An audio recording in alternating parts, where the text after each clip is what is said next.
Paz do Senhor, irmãos. Oremos. Olha que lindo que está a nossa EBD essa manhã aí. Continue assim, né? Senhor, nosso Deus e nosso Pai, te agradecemos por esta manhã e pelo dom da vida.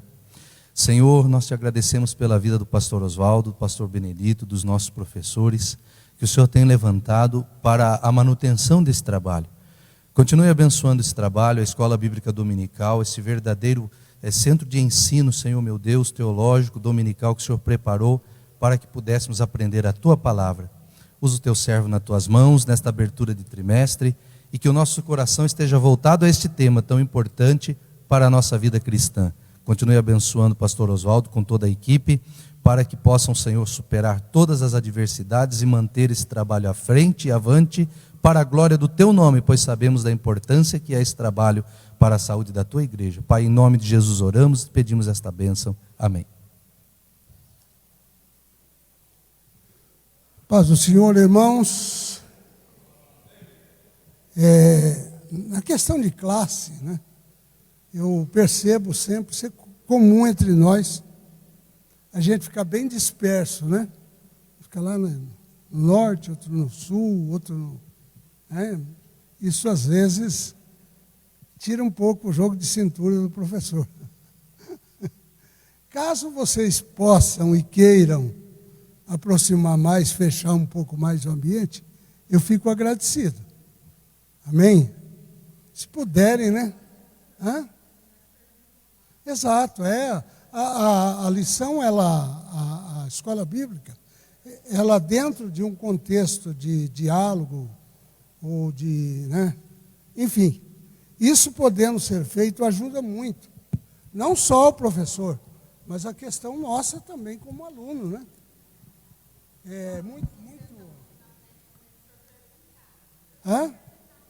Eu sou um pouco perguntão, mas se quiserem eu fico quieto, né? Eu sou perguntão, mas se houver alguma reclamação, eu fico quieto. Queridos, nós temos a oportunidade de iniciarmos hoje um novo trimestre, né? O nosso terceiro trimestre, que eu confesso para os irmãos, quando eu peguei a lição, eu fui impactado, eu recebi um impacto, dado a ótica e a colocação do comentarista. Douglas Batista, ele vive ali no pé da Babilônia mesmo, né? Porque ele é o pastor ali no Distrito Federal, de vez em quando ele está fazendo colocações lá no Planalto. Então ele vive bem na pele a situação odierna. Eu, antes de adentrar a qualquer tipo de comentário, eu gostaria de dizer aos irmãos que essa semana, assim, no bom sentido, não interprete foi ruim, não. Mas no bom sentido, foi uma das piores semanas para mim. Como assim, pastor? Se é bom e é pior, como é que você explica isso daí? Irmãos, vocês já viram um cidadão que não teve tempo nem de cuspir essa semana? Não deu tempo nem para nada. E eu não tive tempo nem de fazer um contato com mais alguém, né? Porque normalmente quando a gente discute alguma lição, para os professores, é bom lembrar isso. Tem hora que é bom de sentar com um companheiro, né? Para ter uma ótica mais abrangente, uma visão mais destacada, um foco mais... E eu não tive tempo praticamente de estudar a lição. Eu estou pregando desde domingo e estou até hoje. Né? Para não dizer que eu tive um dia de não estar envolvido em pregação, foi ontem. Mas o pessoal esteve em casa até quase 1h da tarde.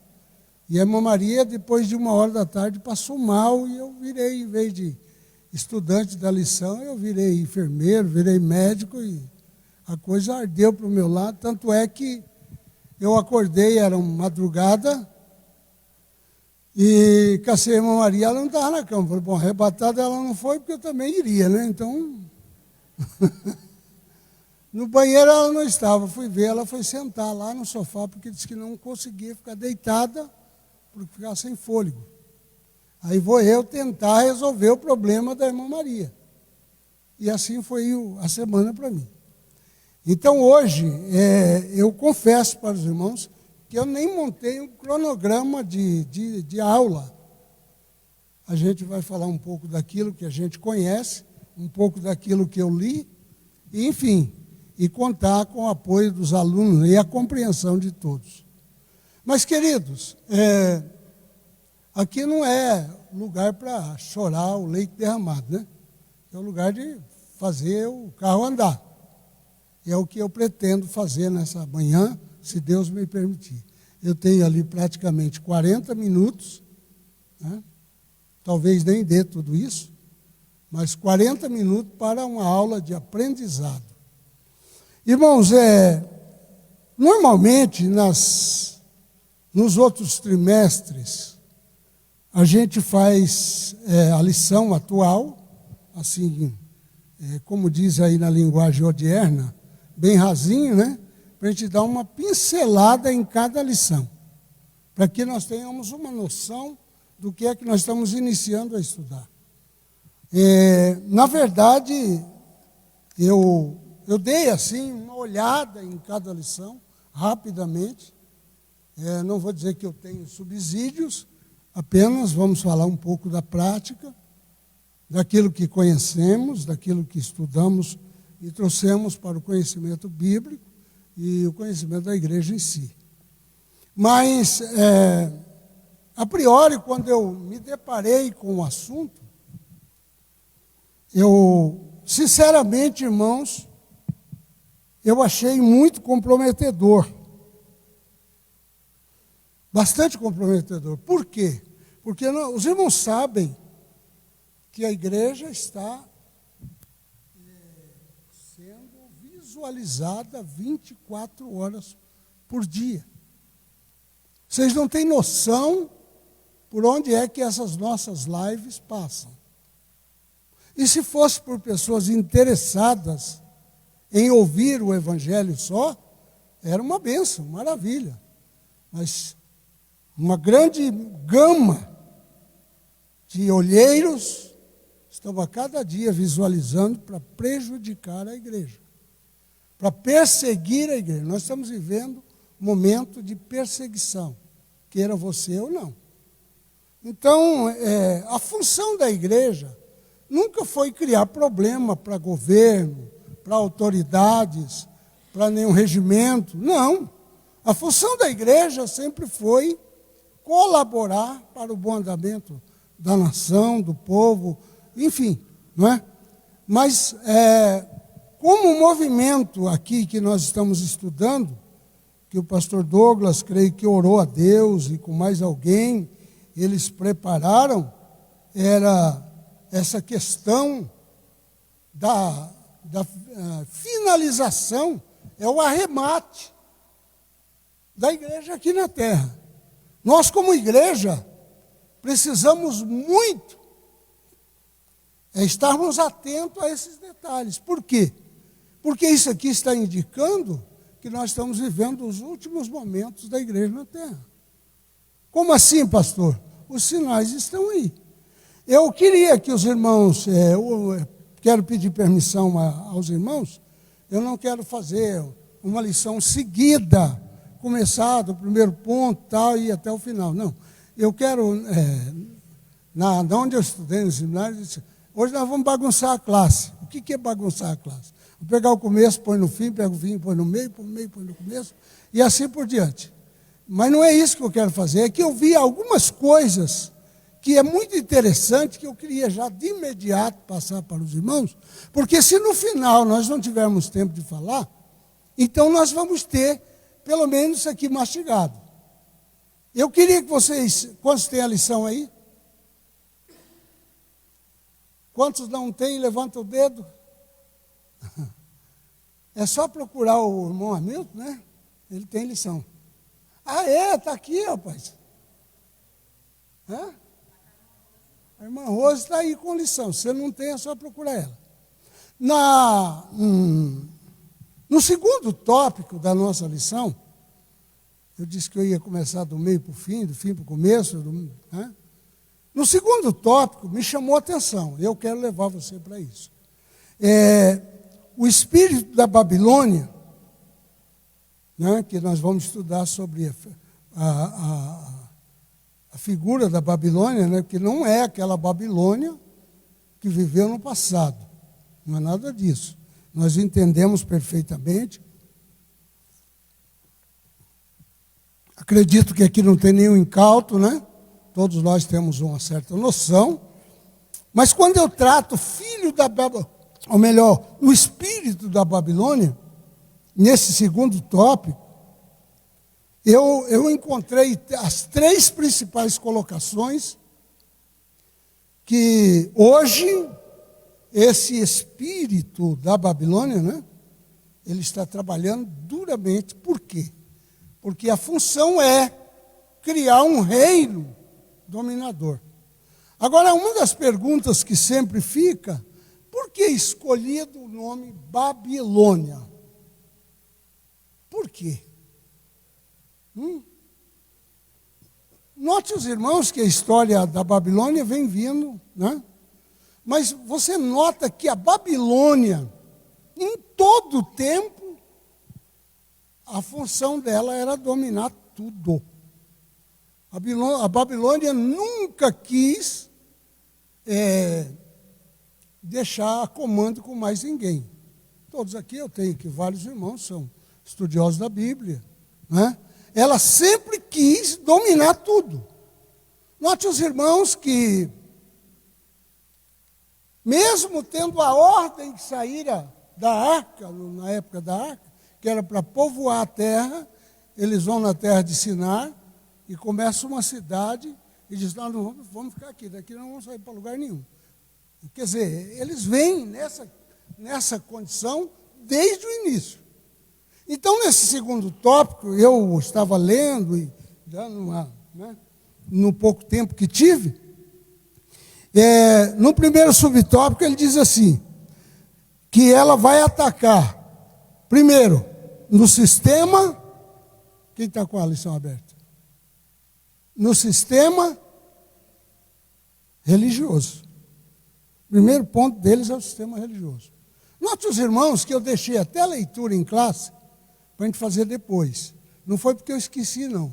Foi proposital. Bom, primeiro, o sistema religioso. Segundo, o que eles vão atacar? O sistema político e cultural. Por que cultural, irmão? Porque o sistema cultural é a estrutura de um povo. Sim ou não? Nossa cultura, ela é o alicerce. Né? Ela é a base. Então ele vem dominar no sistema político e depois cultural. 3, sistema econômico. Se eu tivesse tempo de falar sobre esses 3 pontos, já daria uma lição excelente. Muito boa. Primeiro, por quê? Porque se você pegar a lição toda, se alguém teve a oportunidade, o tempo, a disponibilidade de ler a lição, você vai ver que ela vai redundar nisso aqui, nesse tema central, que é o de número 2. Ela vai trazer a sua redundância aqui. Então, mas contudo, irmãos, nós precisamos fazer aqui algumas pequenas colocações dentro da nossa lição. Gostaria muito de fazer aqui algumas reflexões rápidas e breves das lições que virão, porque você já vai ter uma base sólida, para que você já tenha uma noção do que aquele professor, aquela lição, aquela aula, ela já vai trazer para você um conhecimento melhor. Mas quando eu olho para isso, o nosso comentarista, desde a sua introdução, que eu queria ler com os irmãos, a introdução, que ela é importantíssima para todos nós. Eu estava olhando, achei importante dar início, o pontapé inicial. Ele diz assim: o Apocalipse é a revelação de Jesus Cristo, cujo propósito é mostrar as coisas que brevemente devem acontecer. Por ser de natureza escatológica, o livro não é de fácil interpretação. Por isso convém esclarecer que Nesta lição não se pretende identificar a Babilônia literal, nem listar os eventos da grande tribulação. Nosso objetivo é alertar a igreja acerca dos aspectos gerais do espírito da Babilônia que presente no cenário global em que vivemos. Então, eu pensei de primeiro dar aqui uma, como é que nós chamávamos? Uma pequena aterrissada aqui, né? Para a gente fazer algumas análises dentro desse ponto de vista. Então, quando nós lemos essa introdução, ela já traz para nós uma conotação de que nós vamos nos esquecer da Babilônia, lá da Torre de Babel, nós vamos esquecer da Babilônia, lá do grande rei que comandou o mundo, não é? Que não foi só um rei da Babilônia, foram vários. Nós vamos esquecer isso, vamos trazer, porque aqui ele está falando do espírito da Babilônia. Aí entra uma pergunta que eu vou começar a envolver vocês. O espírito da Babilônia, daquela época, é o mesmo de hoje? Vamos falar lá da Torre de Babel, o que pegou o Nimrod? O Nimrod, quando ele aparece lá no início, a primeira colocação, a primeira mensagem, a primeira conotação que aparece a Babilônia, lá do Nimrod, ele é o mesmo de hoje? Eu estou falando do espírito, porque se eu falasse da Babilônia, é lógico que não é. Hã? Espírito. Hã? Então vejam bem, se vocês analisarem, eu até quero trazer aqui um cenário rapidamente, até parece estar fora de contexto, mas eu pensei de fazer essa colocação.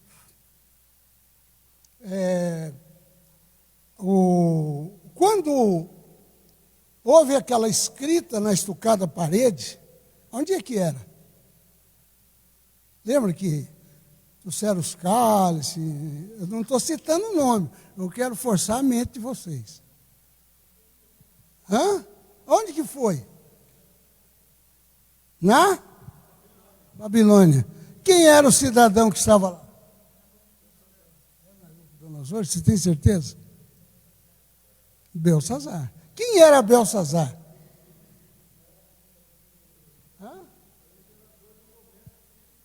Na verdade, irmão, se nós quisermos levar o negócio, é a mesma coisa que fosse o Nabucodonosor.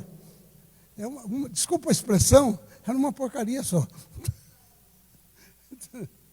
E os senhores se lembram por que houve aquela escrita na parede?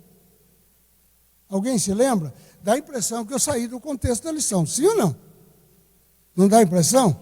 Mas nós vamos fazer a colocação aqui. Por que houve a escrita na parede? Qual foi o motivo? Gente, eu quero ouvir vocês hoje, viu? Eu tinha um professor que disse, eu não quero vocês preguiçosos mais não, eu quero que vocês falem. Falou, louco, vai chamando nós de preguiçoso. Como é que é?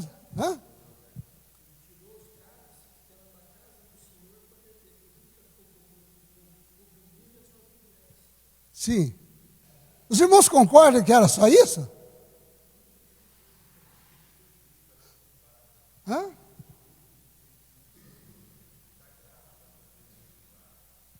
Irmão, eu vi uma explicação, eu não acreditei muito, não levei muito a sério. Mas depois de tantos anos, a gente olhando para os acontecimentos, eles dizem que o carnaval começou ali. Porque o carnaval, a tradução do latim, ele vem carne, vale. A carne tem valor. Ou seja, a carne supera. Está diferente de hoje? Não está diferente. Então, ele traz aquilo, e a história diz que houve uma orgia generalizada, orgia generalizada. Vocês estão pensando que homossexualismo, lesbianismo e tudo quanto é porcaria começou agora? Não, antes de Noé já estava bagunçado. Porque o espírito da Babilônia estava lá. Ele vem acompanhando a geração. Agora tem um detalhe que você precisa prestar atenção nele. Qual que é, pastor? O detalhe é o seguinte. Está chegando a última hora. Eu vou fazer uma colocação só para ajudar o raciocínio. Quantos de vocês têm certeza que se houver um arrebatamento hoje, você vai ser arrebatado? É aula, viu, irmão? Você vai me ajudar porque é uma aula. Eu não estou querendo conferir quem é bom, quem é ruim, não. Quantos têm certeza que vão ser arrebatados se fosse hoje? Segura a mão assim um pouquinho. Eu quero ver as mãos levantadas. Você está aí? Então vou colocar aqui o meu raciocínio. Eu vou colocar o raciocínio aqui da lição. Essa guerra última agora, ela é mais ferrenha do que nunca. Ela é mais dura do que nunca. Por quê? Porque se ele puder derrubar essas mulheres, esses homens, essa igreja, ele vai tentar entrar no meio desse povo. Entrar no meio das famílias.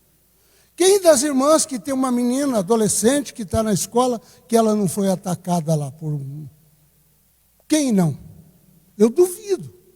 Eu duvido. Por mais crítica que aquela menina seja, se ela não foi atacada lá na escola. A ser conduzida por lesbianismo, por qualquer outra porcaria dessa. Eu tenho aqui algumas mães que têm filhas adolescentes. É correto o que eu estou falando ou é mentira? Então, essa situação, irmão, ela vem de lá. Agora, quando chega ali naquela noite, eles bagunçaram tudo. Porque o Nabucodonosor, ele não ia fazer isso aqui. Por que, pastor, não ia? Porque ele já tinha tomado uma surra. Vocês lembram de um rei que foi comer capim por 7 anos? Você acha que ele ia meter a cara nesse sendo que ele conhecia Deus? Né, pastor Oswaldo? Me ajuda aí, sou como um bom professor. Então ele tinha que sair do cenário e entrar um Belsazar, boca aberta, que ele achava que ele era o cara e podia fazer o que queria. E é o que acontece hoje. As grandes lideranças mundiais. Eu tenho que tomar cuidado no que falo, né? A live está ligada hoje? Não, deixa eu rodar. Eu é que tenho que me policiar, né? Eu que preciso me policiar. Analisem friamente o que eu estou dizendo aqui. As grandes lideranças mundiais, eles estão se colocando no lugar de Deus. Sim ou não? Por exemplo, onde está o movimento mais duro, mais carrasco, mais terrível, é na Coreia. Quem que é Deus na Coreia? É o Kim Jong. Kim Jong-un é o Deus na Coreia. Ele é Deus, você tem que adorar Ele, você tem que cantar louvores a Ele, você tem que... Enfim. Então, vejam bem, mas a pergunta e vocês são bons juízes? Claro que são. Em si, vocês acham que ele tem culpa, sim ou não? Aí endureceu, né?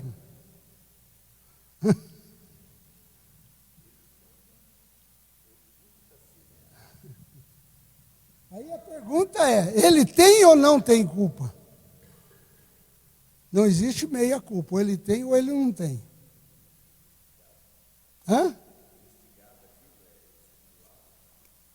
Irmão, enquanto eles conseguirem calar a voz da igreja, escute isso, enquanto ele conseguir calar a voz de nós, os cristãos, eles não conseguem se impor como eles são os caras. Tanto é que eu estava lendo uma revista de uma sociedade missionária, o castigo que eles dão aos obreiros na Coreia do Norte, você tem uma noção do que é o castigo. Eles colocam eles amarrados, amordaçados, todo amarrado assim, na beira da praça, uma fila deles deitado. Aí vem com um rolo compressor daquele e vai passando em cima da cabeça. Pau, pau, pau, matando um por um. E lá no final ele disse, alguém mais quer ser crente?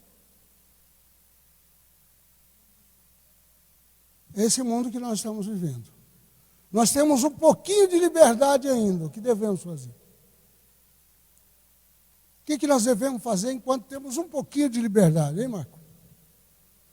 Vejam bem, eu vou usar o Marco como exemplo. Ele ainda hoje está lá, queira ou não queira, ele está na política. Está ou não está, Marco? Ele está dentro do cenário do governo. Ele é um funcionário público dentro de uma secretaria e ele está dentro do funcionário. No dia da coisa ferver, ele não pode estar lá mais.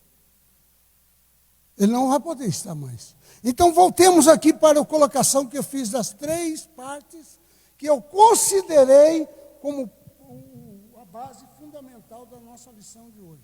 O início é muito bom. Eu estudei, li, olhei, assim, rapidamente.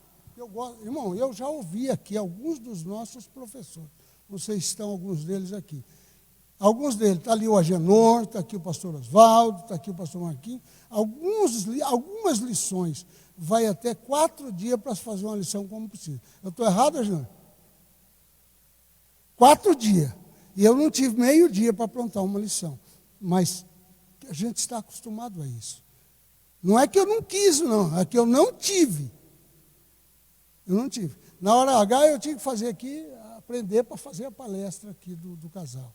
Eu tinha o culto de ensino, eu tinha o culto de missões, eu tinha a abertura do congresso, então, é impossível fazer o que eu gostaria de fazer, porque eu gosto assim, eu chego hoje, dou uma boa lida, anoto várias coisas assim que eu trabalho, anoto. Aí amanhã eu pego aquilo que eu anotei, dou mais uma pincelada e anoto mais coisas, depois eu coloco na ordem.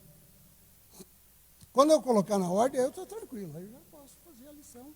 Tranquilo. E acredito que com os senhores não é diferente. Montar uma aula. Mas a ótica aqui, o fundo, o pano de fundo, irmão, ele está claro. Agora, eu tenho, como professor, que tomar cuidado. Por quê? Porque senão eu me comprometo e comprometo os senhores. Os senhores talvez não tenham ciência disso. Mas autoridades no Brasil, elas estão todo dia vasculhando as nossas lives. Todo dia. Todo dia tem.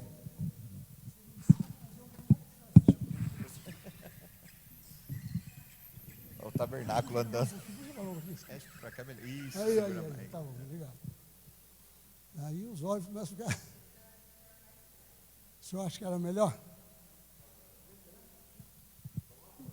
Não, deixa por enquanto, a hora que o senhor chegar aqui, vocês puxam, Vocês puxam lá. Então, irmão, vamos lá. Eu queria dar uma é ruim fazer essas pausas, né? Não sei se o senhor, quando dá aula, é assim, né? Eu lembro quando a gente estava no seminário católico, né? Eles faziam essas pausas, mandar, por exemplo, eu sou um aluno, mas hoje eu tenho que dar aula X.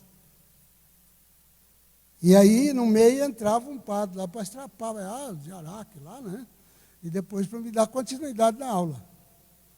Ai. Até você voltar a sintonizar. Então, irmãos, nós pegamos a introdução, foi? Depois nós saltamos para o tópico 2, onde nós temos 3,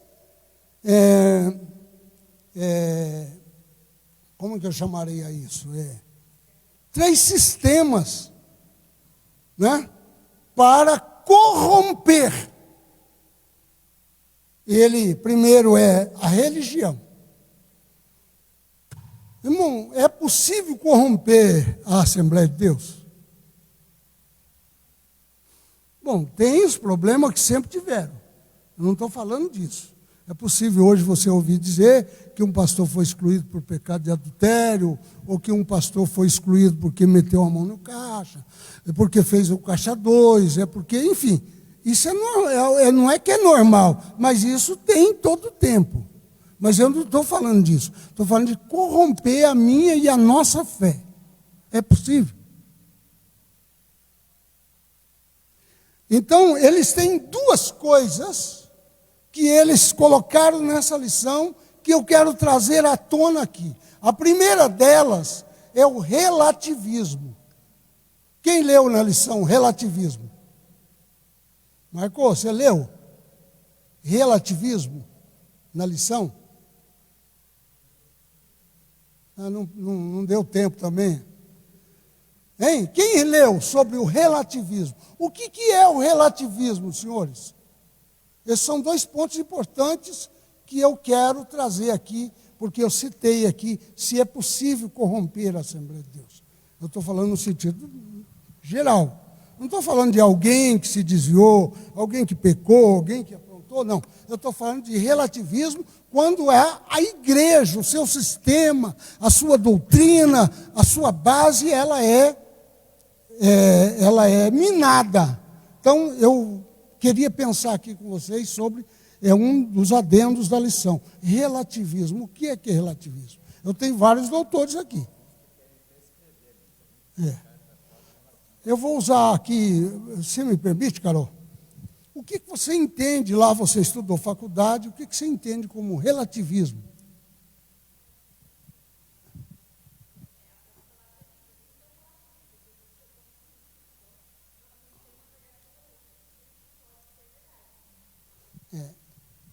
O que a senhora entende como relativismo? Porque cada um, viu, Carol, até lá no banco da escola tem diferença, de um para o outro.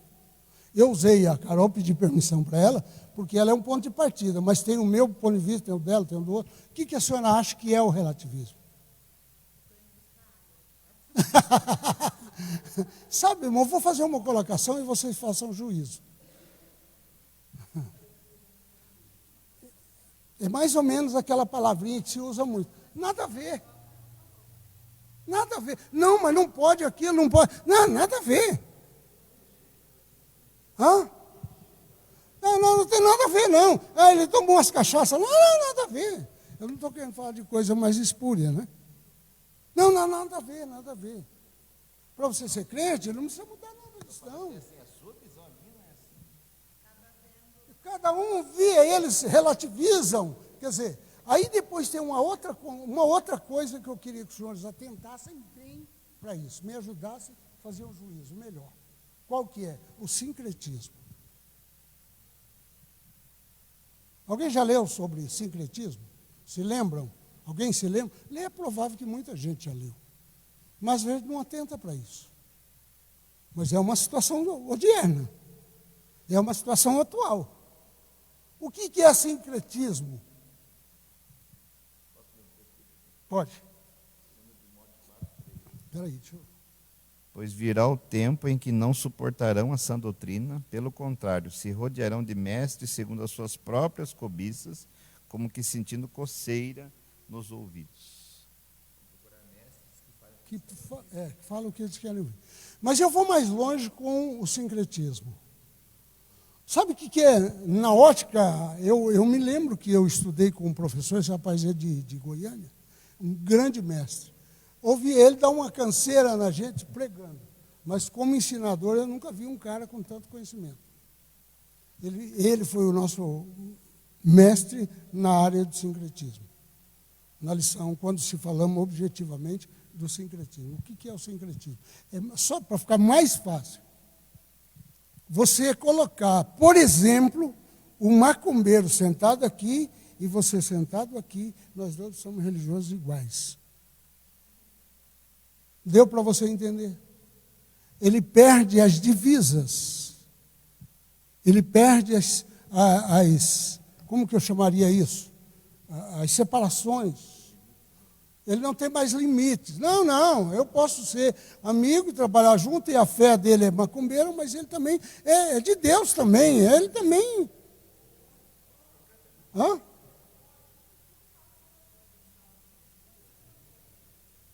Não nada de atacar. Aí vem o sincretismo que traz para dentro da igreja, não tem nenhum problema ter aqui uma prostituta, um homossexual. Pode ou não pode ter um homossexual na igreja? Gente, vejam bem, isso são divisas. Isso são divisas que passam a não ter mais... como é que eu chamaria isso? Não tem mais uma... Me ajuda aí. Não é bem uma separação.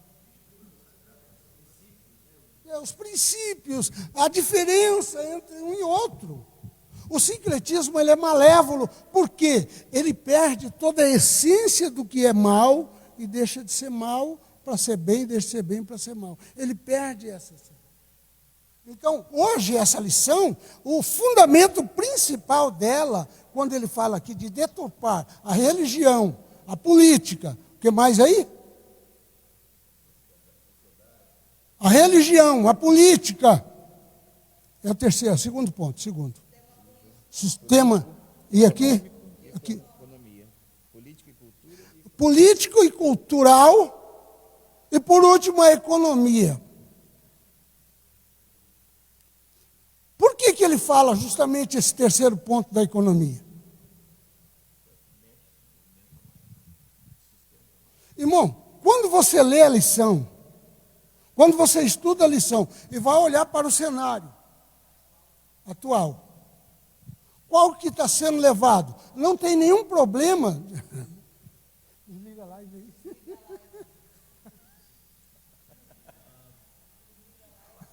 Por motivos técnicos.